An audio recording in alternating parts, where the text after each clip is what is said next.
প্রত্যেক চাকরি প্রার্থীদের স্বাগতম জানাচ্ছি তোমাদের ইউটিউব চ্যানেল কলকাতা জব রিপোর্টে।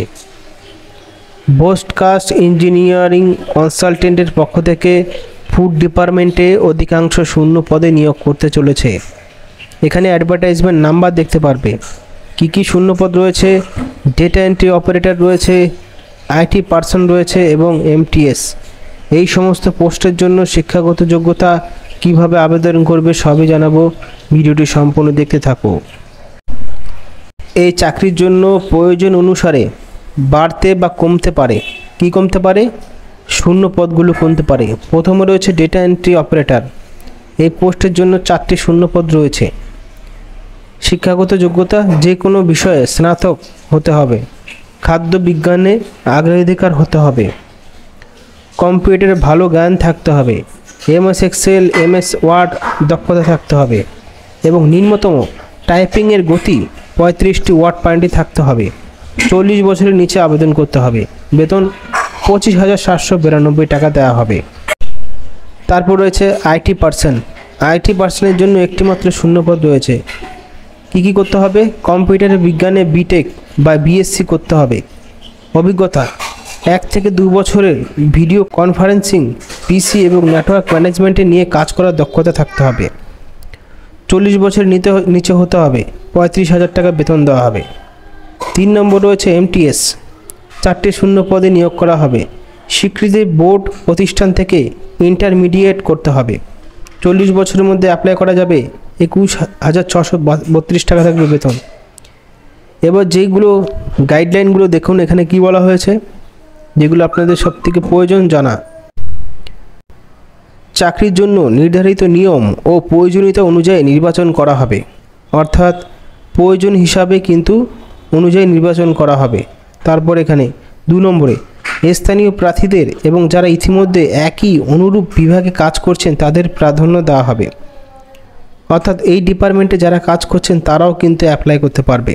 3 নম্বর পরীক্ষা, নথি যাচাই, ব্যক্তিগত আলাপ, চাকরিতে যোগদানের জন্য কোনো ভাতা, যাতায়াতের খরচ দেওয়া হবে না। অর্থাৎ এই সমস্ত ক্ষেত্রে কোনো যাতায়াতের খরচা দেবে না সরকার। উপরের পদের জন্য শুধুমাত্র অনলাইনে আবেদন করতে পারবে। সমস্ত পোস্টের জন্য অনলাইনে শুধুমাত্র আবেদন করতে পারবে। তারপর এখানে দেখতে পাচ্ছ 6 নম্বরে প্রার্থীদের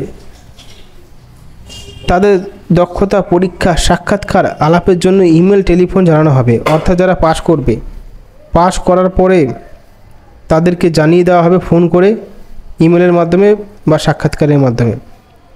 প্রার্থীদের চূড়ান্ত জমা দেওয়ার আগে তাদের আবেদন ফর্মগুলো সাবধানে পর্যালোচনা করা উচিত। বিইসিআইএল প্রার্থীদের দ্বারা ভুলভাল জমা দেওয়ার তথ্যে কোনো পরিবর্তনের অনুরোধ গ্রহণ করবে না। পরবর্তী সময়ে যখন অনলাইনে অ্যাপ্লাই করবে তখন কিন্তু এডিট করতে পারবে না। উপরের যোগ্যতা মানদণ্ড অনুযায়ী শুধুমাত্র সংক্ষিপ্ত তালিকাভুক্ত প্রার্থীদেরই দক্ষতা পরীক্ষা, নির্বাচন পরীক্ষার প্রক্রিয়ার জন্য ডাকা হবে। তাই অনলাইনে আবেদন ফর্মে আপনার সম্পূর্ণ শিক্ষাগত যোগ্যতা এবং কর্ম অভিজ্ঞতার বিবরণ উল্লেখ করুন।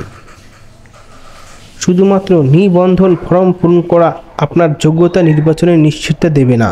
প্রার্থীদের অনলাইন জমা দেওয়ার পর তাদের আবেদন ফর্মে প্রিন্ট আউট নিয়ে তা ভবিষ্যতের জন্য সংরক্ষণ করার অনুরোধ করা হচ্ছে। অর্থাৎ যে প্রিন্ট আউটটা বেরোবে সেটা আপনাদের কাছে রাখতে হবে। তারপর দেখো, নিবন্ধন এবং আবেদন প্রক্রিয়াকরণ ফি শুধুমাত্র অনলাইনে পেমেন্টের মাধ্যমে প্রযোজ্য। নিবন্ধন ও আবেদন প্রক্রিয়াকরণের ফির জন্য কোনো পেমেন্ট মোড গ্রহণ করা হবে না। অর্থাৎ এই সমস্ত প্রক্রিয়া পেমেন্ট দিতে পারবেন না। Demand draft, cheque, money order, postal order, pay order, এই সমস্ত বিষয়ে কিন্তু আপনারা পেমেন্ট করতে পারবেন আবেদন করার ক্ষেত্রে।